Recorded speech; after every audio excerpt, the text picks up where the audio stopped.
Welcome to Partnership Work, where we explore the art and science of collaboration. I'm Paul Kuttner. When we think of school leaders, we usually picture principals, superintendents, maybe the school board. My guest today says that idea of leadership is far too narrow. The leaders we need, if we're going to make schools work for all students, are not just the ones with formal titles and degrees. They're also parents and students, teachers and community members. In this vision of leadership, the role of a school principal or district leader is not to figure things out by themselves, but instead to work with folks from all these groups to create solutions together. In other words, educational leadership is a kind of partnership work. Today, I'm sharing my interview with Ann Ishimaru. Ann is a professor at the University of Washington College of Education, where she runs the Just Ed Leadership Institute. I've known Ann for many years.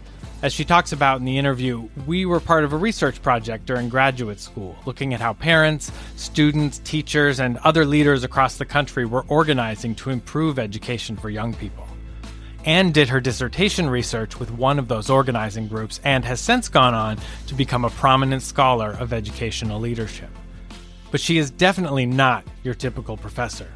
She spends a lot of her time out in the schools, partnering with principals, collaborating with families. She's a former science teacher herself, as well as an organizer, a mother, and co-founder of a cultural organization based around the art of traditional Japanese drumming, or Taiko. In the interview you'll hear in a moment, Ann offers a vision of leadership as a collective effort. She describes what it looks like when families and educators become co-designers of education initiatives. And she dives into her most recent book, which explores how a new crop of district leaders across the country have been working to build equity into our school systems. Well, I won't take any more of your time. Here's my conversation with Ann Ishimaru.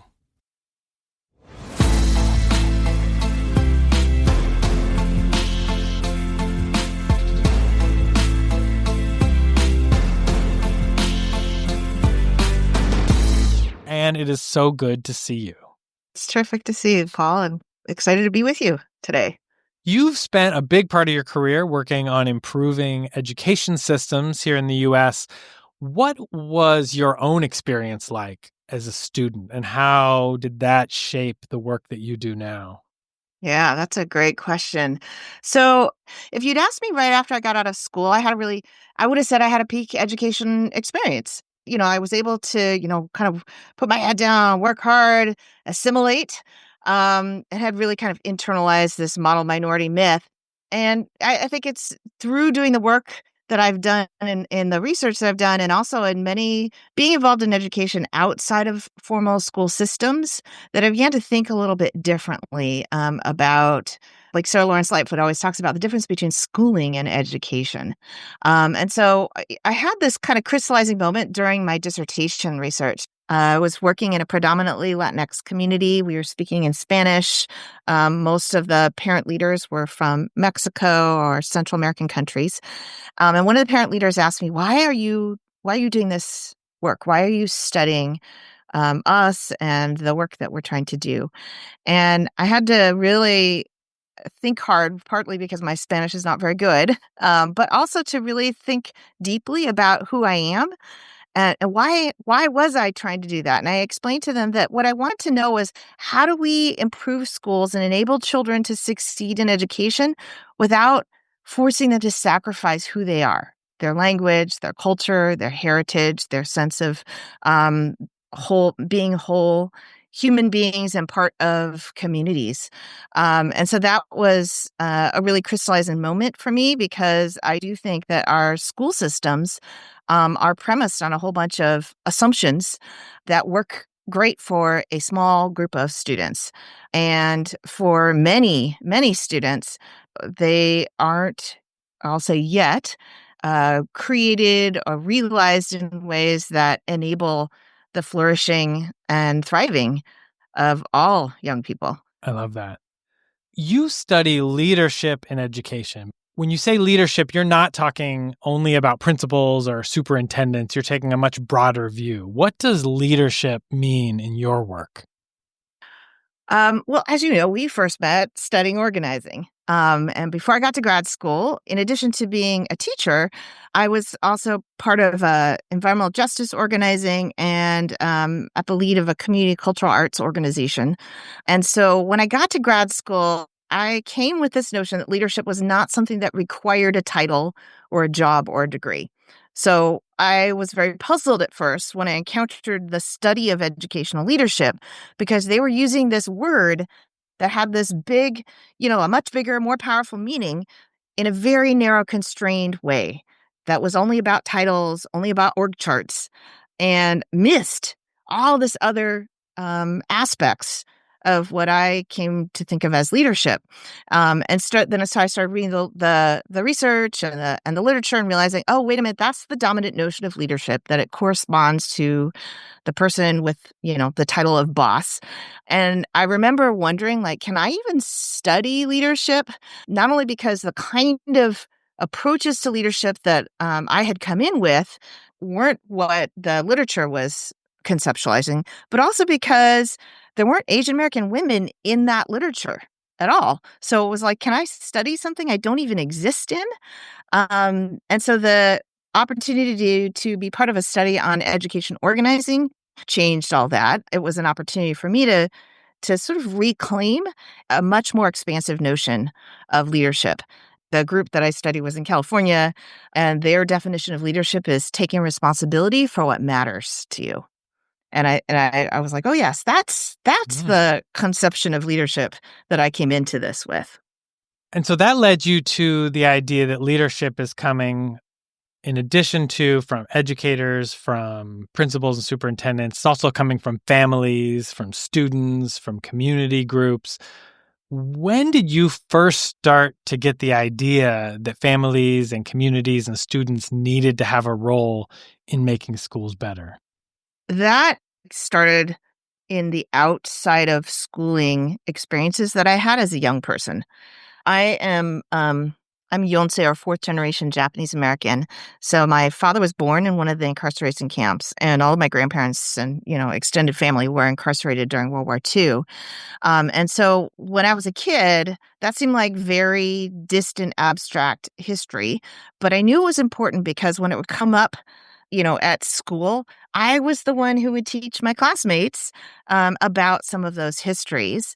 And then as I got older, I began to realize how few people, not just young people, but adults, knew about those histories that were our American histories, and knew not only so little about the history of Japanese Americans and incarceration, but also the ways that that history intersects with racialized oppression in other communities, land theft, genocide, all of those things that have shaped our country's history. So from early on, I started to notice that the things that I was learning from my own family and in the context of my community, I also was learning about the redress movement and the kind of forms of resistance, both in terms of the legal struggle for reparations, but also the kind of cultural work that was happening.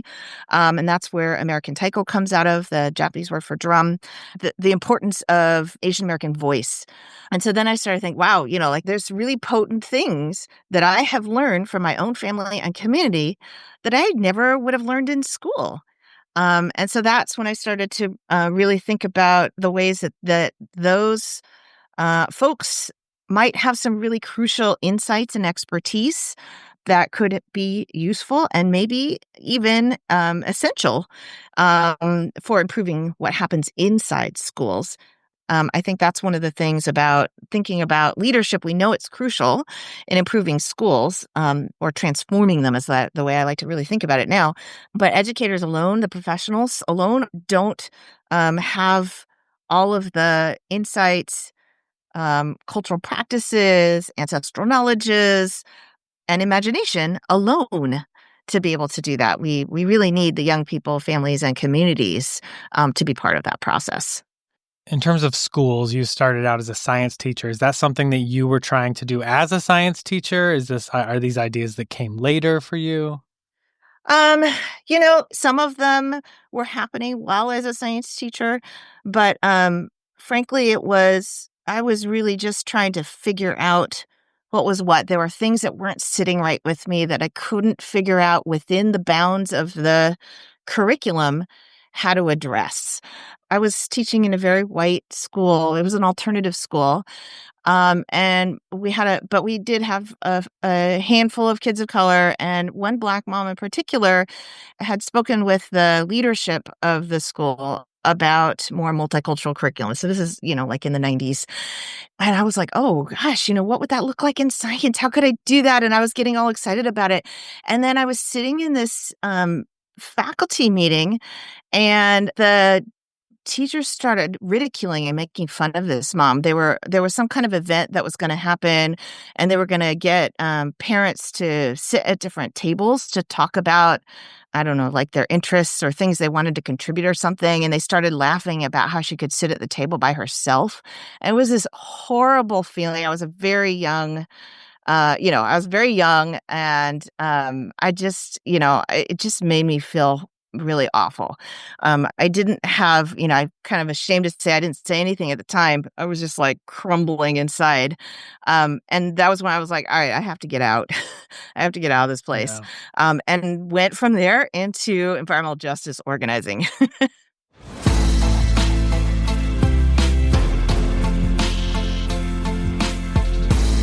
So you mentioned the research that we were both involved in on community organizing. You specifically were studying organizing in California. And as one piece of that work, I remember you interviewed school principals who had been trained in community organizing, and it transformed how they thought about their roles in schools. You wrote an article about how they shifted, quote, from heroes to organizers. I was hoping you could talk a bit about what those principles taught you and what really stood out to you from those conversations. Yeah. So these were small schools that were being designed, and this was my first experience and exposure to kind of the power of design work together. And they were being supported by this community organizing group. These were teacher leaders at the time, and they were in, university-based leadership prep programs. And part of what I started to realize is their preparation to become leaders had a parallel with the sort of in-service leadership supports and professional development as part of this process of designing schools with families and other teachers. And so they kind of shifted from this idea that their role was the person to be out front calling the shots, and to making the decisions, and kind of shifting from that idea of the principal as the hero or the decider, to the idea of the principal as the organizer, meaning that they're the ones, it's their job to facilitate the conversation, to help cultivate the leadership of others. And just a really simple practice as an example of shared leadership is when they were planning for the schools and they were trying to design them, they were rotating who was chairing the meeting. And then those principals ended up taking that practice into their meetings with parents later, and they would meet ahead of time with different parent leaders. The parent leaders would be the ones setting the agenda with the support and input of the principal. And then those parent leaders would be the ones facilitating the meeting with other parents. Another example that I was really struck by is they were trying to write a grant application, or not, I think it was a award application. And instead of just holing up in her office by herself, this one principal, to pound out this application, she actually called together all of the parents and a bunch of teachers, and they put up these sessions around the gym, and they had the questions from the application, and they were rotating around to brainstorm and talk about what they should write in each of the sections. And so I was sitting in on that. And one of the things that struck me, one, that you would even try to write a grant like that, but two, that, I was in this group with other parents and I'm just listening, and they're like, okay, it's your turn to write. I was like, oh, no, I'm just listening. I'm just here. And I tried to resist, because I was trying to be like the researcher, right? And one of the parent leaders just drops the pen in my hand, and he's like, we all contribute.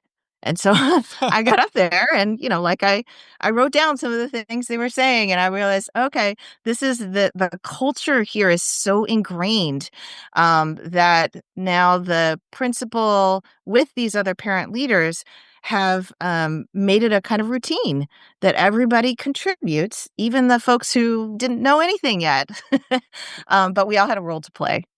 Other things that I remember one of them talking to me about was the challenge of working with teachers and introducing teachers into a context. Another example is like at the beginning of the year, there's a parent panel, like there'll be like professional development days right before school starts. And the principals would have parents introduce the school and kind of provide guidance about their expectations to the teachers.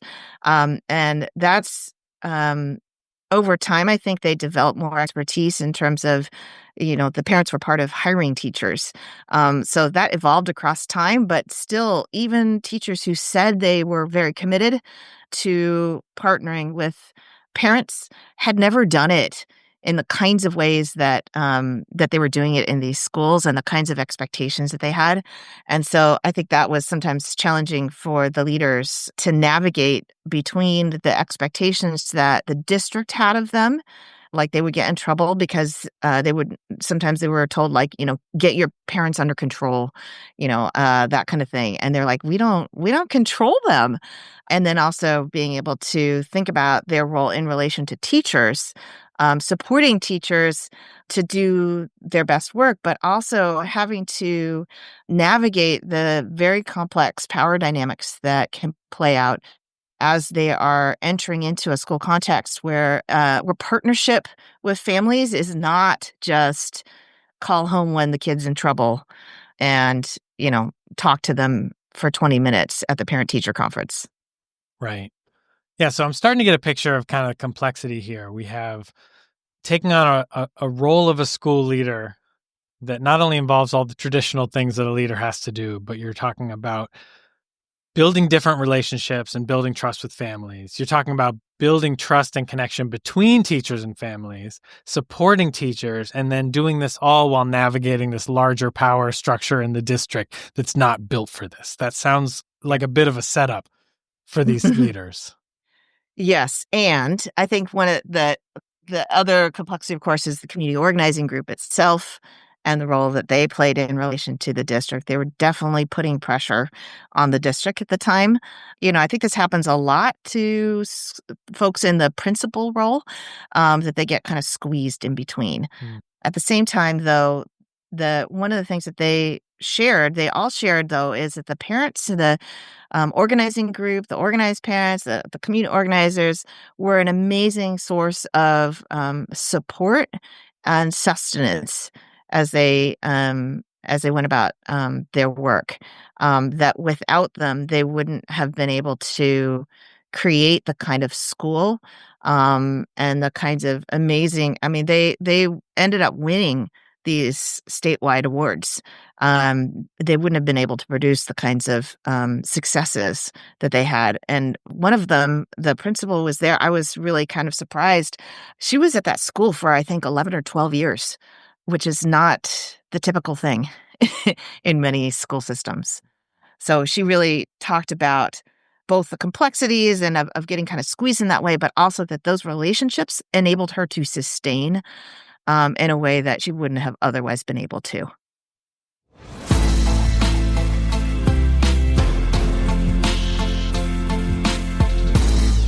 I'll let you off the old project and shift you up to something a little more recent. So for the past 8 to 10 years, you've been helping to run the Lead for Equity project. Could you give us a really quick overview of what that project is? Yeah. So Dakota Irby and Terrence Green and I started talking. We were having lunch, actually, and we started talking about how many of our friends and colleagues and students were getting into this role of equity director and starting to realize, oh, there's something happening nationally here. We had all actually individually started casting around trying to figure out what was the research literature out there on it, and there really wasn't any. So we're like, hey, let's try to find out what's going on. So that was the beginning, and the first part of our work was really trying to understand what is the work of the folks who are stepping into these roles, and they came under many different titles, and it turns out they were doing all kinds of different things. But we moved on from there and realized, okay, once we got a sense of the huge range of what they took up, that we need to understand more about the broader ecosystems of equity work in the vein of the kind of expansive notion of leadership that I was just talking about. That we can focus on the principals, or we can focus on the equity directors or the superintendents, and we're not saying that they don't matter. They matter hugely, and in order for them to realize change, there are a huge number of other folks who are leading for equity in these systems. So that then we embarked on it ended up being more like 3 or 4 year longitudinal study of 3 school systems and the equity leadership that was playing out within those systems. And in each of those, it looked very different as well. But they had each, as systems, committed to equitable leadership and change making. They defined it a little bit differently in each case, but it was ultimately about addressing the racialized disparities and improving educational experiences and outcomes, especially of students of color and other students who've been marginalized in the systems. So that's the kind of bigger picture. It's come to be a network, a kind of loose network of other scholars, of other practitioners as well, and a subset of them came together and put this new book together that will be coming out this fall. Excellent. Congratulations. Thank you. It's called Doing the Work of Equity Yeah. Leadership for Justice and Systems Change. So it's an edited volume. There's a lot of authors. There's a lot of different work in there.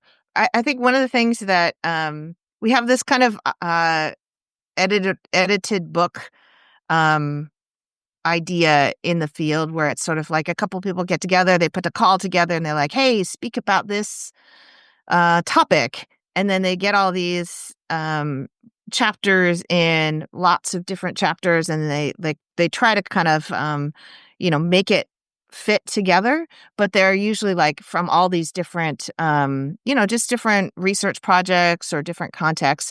And so ours is a little different in that sense. It's a little bit more like the project that you and I were a part of, in the sense that all of the chapters are folks that we worked with through this nearly 10-year journey. And some of them were grad students when we first started working with them, and then now they're faculty members. Many of them were equity directors at the time, but maybe now they're superintendents, or they are in other kinds of roles. So they're all sort of connected in one way or another, and we've kind of woven them together across time in a way that speaks to the cycles of equity work, doing the work. That the context, we started with this idea that context matters. We all say that, right?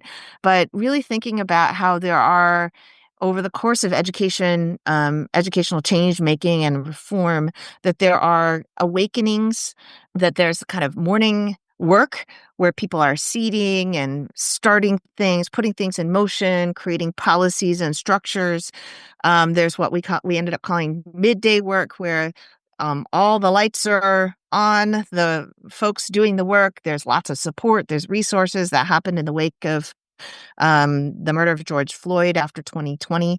And then all too quickly, we move into evening work. And now we're arguing that, we're really seeing is night falling, where there's the pushback, the anti-DEI work, more subtle retrenchment and budget impacts, to the much more explicit attacks on public education writ large, but also any of the sort of equity focused endeavors that folks have been working on across years.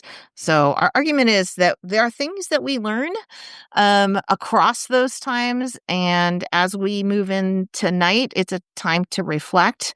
It's a time to rest and it's a time to keep going and keep moving, but that we might need to change the kinds of strategies that we're taking up to do that. And a new day is ahead.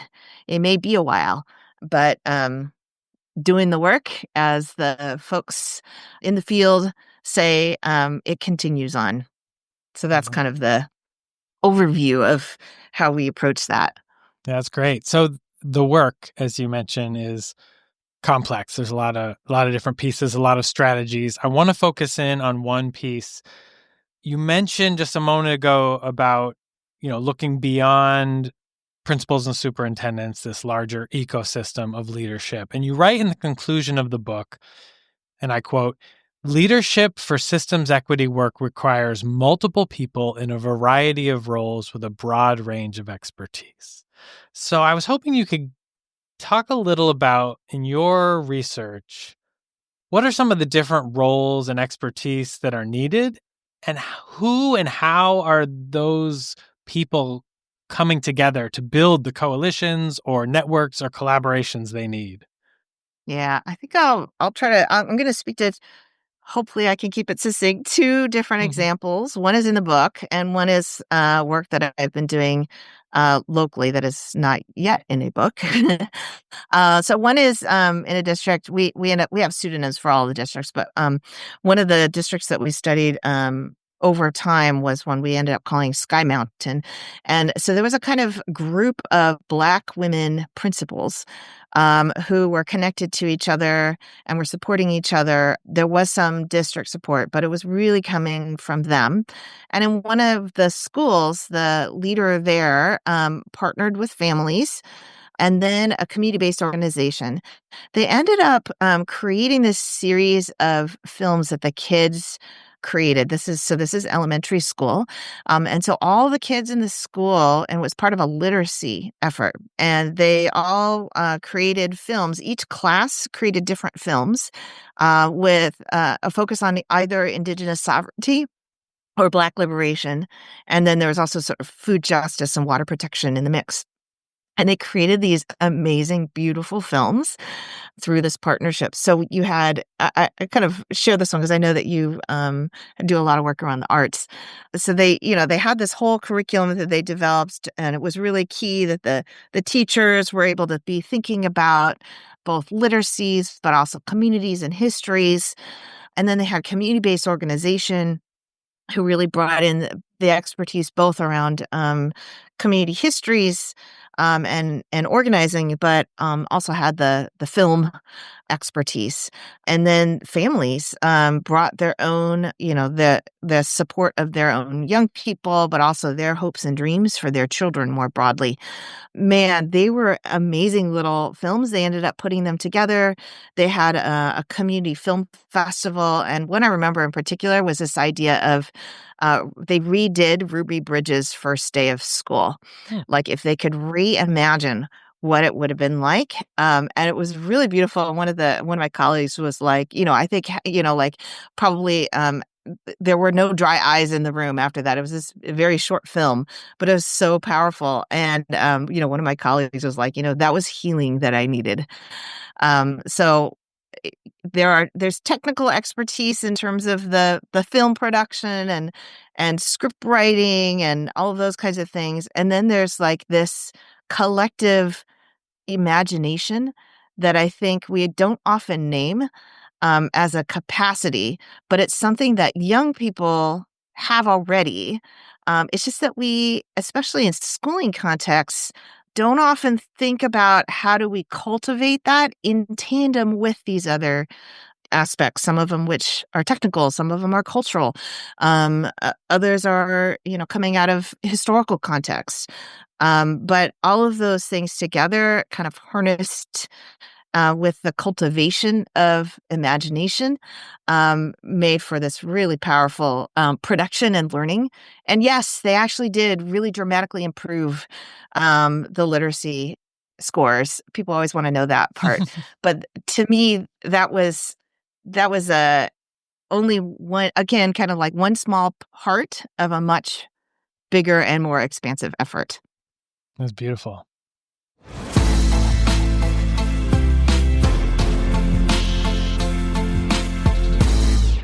So, as you describe in the Lead for Equity project, you are an engaged, participatory researcher. You work alongside schools and communities, families, and educators to do research together using what you call co-design methods. And so I was hoping you could talk a little bit before we're done about what it means to co-design in education, and maybe you could walk us through the Kings of Literacy project. So actually, that was the second example I was going to give. That works great. So, I think a lot of folks use the word co-design very loosely these days in the way that folks probably continue to use the word engagement very loosely. But the particular flavor or brand of co-design that I do comes out of particularly out of the learning sciences and participatory design research. And the folks who study race, culture, and learning, so Dr. Megan Bang is one of the folks that I had the opportunity to work with early on in my career. I really learned a profound amount from her, not only about the learning sciences and the theories and methodologies of participatory design-based research, but also the ways that that particular flavor or brand of co-design really builds from indigenous and decolonizing methodologies. So we came to call the work solidarity-driven co-design. And that, of course, as you know, came out of the Family Leadership Design Collaborative. And so the work, it came out of this effort called the Early Literacy Collaborative. And, it's funny because now that I think about these two examples, it's going to make it sound like I'm a literacy person. I'm not at all. But when you partner with folks in the field, you go where they need you to go. So that's been some deeper learning for me. I've been immersed in more of the early literacy literatures and trying to learn about how do we leverage that as a kind of entry point or apertura, as we've said, to co-design with families, and in this case, with Black families in particular, and Black boys in second to fourth grade. So this all came out of a long-term partnership with a school district, with our local urban school district, and they had developed strategic plan goals focused on the third grade reading levels based on standardized assessments of Black boys. And they had developed this African American Male Achievement Initiative, and it was an opportunity for us to come alongside them and say, well, what would it look like if we were to take seriously the idea of Black families being at the table to work on this goal and to improve literacy for all children, for all young people, but especially think about how could we do better with and for Black boys. And so we brought their families together. This is a collaboration with the school district, with this initiative, with 3 elementary schools, and with a couple of community partners as well. And we brought them together and we said, well, if we think more expansively about literacy and take a kind of critical literacy approach, then we realize that reading in books at school is only one kind of literacy. There are all kinds of literacies that are happening at home and in communities. And those literacies, and this was African American and African immigrant families, often reside in storytelling. So we started from storytelling as a way to tap those ancestral knowledges, practices, and wisdom, and then co-designed. It ended up being the young people themselves, the kings, we call them, were really at the helm. And so it was an intergenerational co-design. We didn't start that way, but that's where it ended. And we co-designed this story about a little crow. His name is Pixie. And he was a little curious crow. And it's this really profound story about a crow who's flown across the waters with a fruit that is beautiful, like the teachings of his ancestors. And then he sees something shiny in the water and is attracted to it and tries to go and pick it up, but it's very heavy. He can't carry both of them. And then a storm comes and it threatens to wash him out to sea. And so then we came up with different endings to the story and realized that we actually really struggled. We were trying to figure out what's the one right ending. And then we finally realized, wait a minute, actually, the power of this is that kings getting to decide the ending themselves. So we turned it into a choose your own adventure. Nice.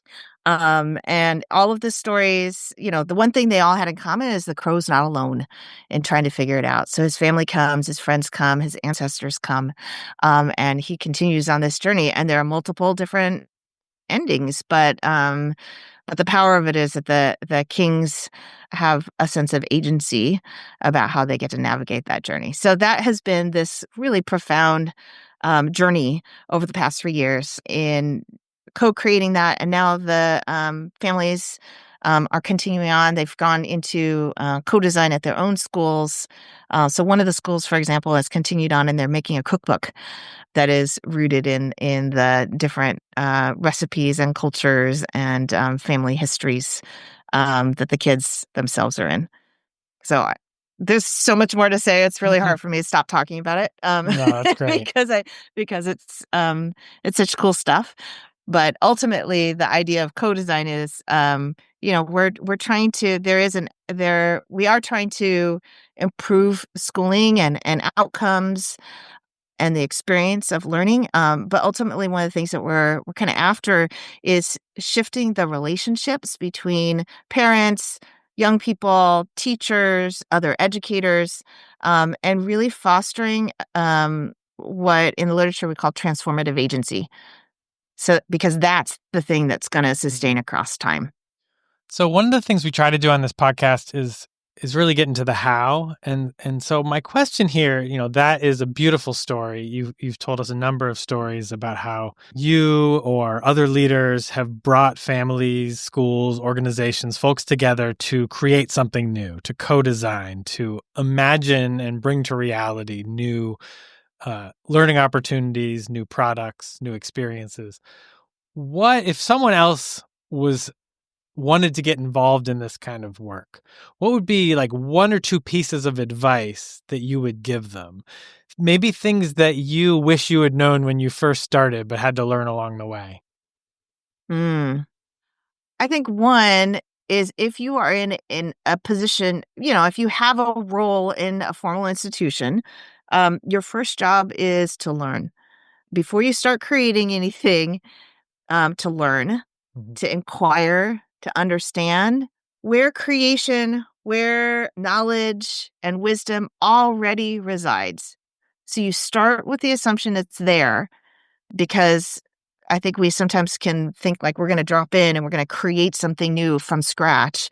And often it's where are these things already happening? How do they already exist? And so, an example that I gave, it was like trying to figure out how do we do some story work because it already lives in the ways that families are teaching their young people about their culture, their language, their history, their values, and figuring out that stories and proverbs were one of the places that lived and figuring out how to tap that. So the starting with learning as a first move always. I think the other one is not being afraid of the messiness. And I'm still learning this. I freak out every time. I feel like, oh, this isn't what I expected, or this isn't going where I thought it would go, or people are confused about what's going on, or or tensions emerge, but just expecting that that's part of the process. And it's disorienting. And I think what happens, especially in schooling contexts, when you invite families who have never experienced something different to share their expertise, it's very disorienting and can be confusing. So I've come to recognize that that's part of to expect that. So what happens is when I'm coaching other educators and families are like, what are we doing? Basically they won't say this in so many words, but like, I came here, thought you were going to tell me something I needed to know.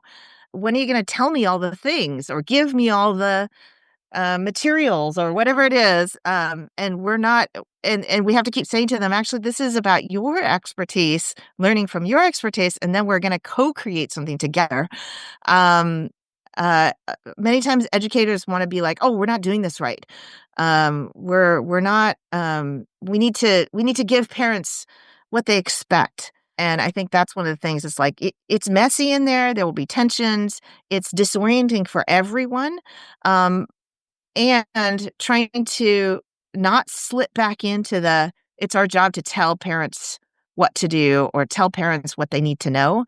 Really trying to hold on to, um, actually, we're trying to do something different here. We're trying to partner in real and different ways. We're trying to build relationships, and we're trying to learn together and not being afraid when it gets messy or confusing or disorienting.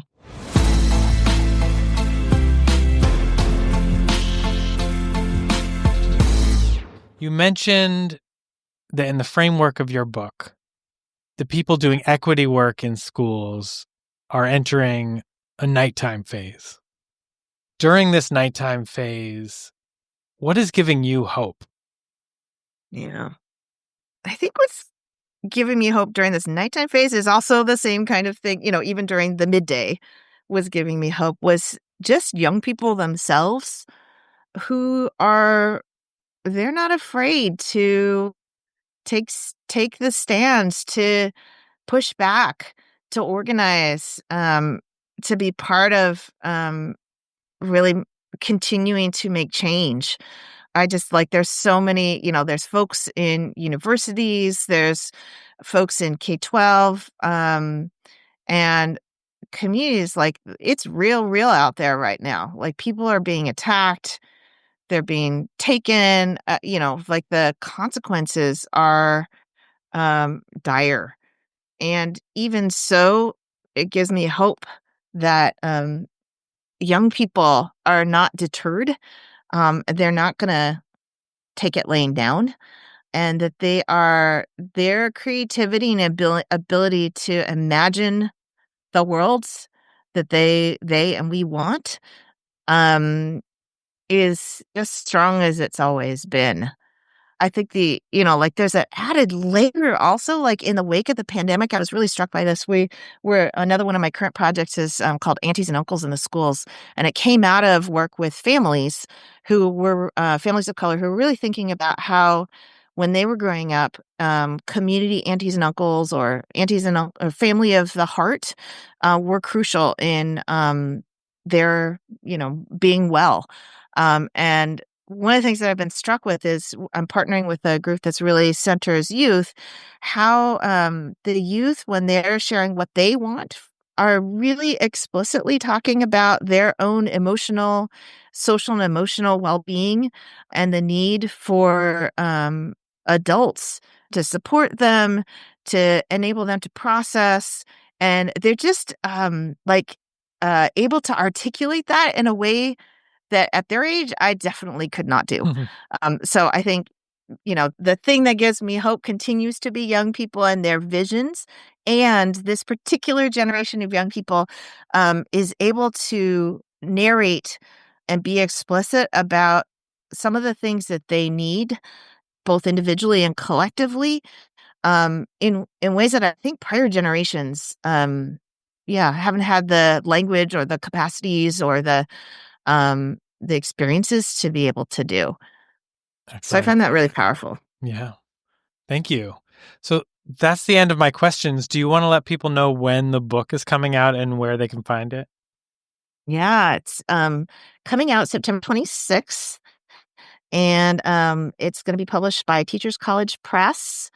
And we will be doing a number of different book events across the country. We'll also be sharing at some of the education conferences. So we'll be having a series of events and activities to celebrate the release. Excellent. Well, let me know and I'll share them out on the partnership work networks. And thank you, Ann, so much for taking the time to talk to me today. Thank you. It's been a pleasure. Thank you all for joining me today. To see the episode transcript and show notes, head over to partnershipwork.org. While you're there, you can sign up for our free Substack newsletter, where we'll be sharing updates, essays, book reviews, and more. If you like the show, please rate and review us wherever you get your podcasts. That's one of the best ways for us to find our audience. Partnership Work is an independent podcast produced with the support of the wonderful organization Urban Media Arts here in my hometown of Malden, Massachusetts. Check them out at urbanmediaarts.org. I'll see you next time. Take care.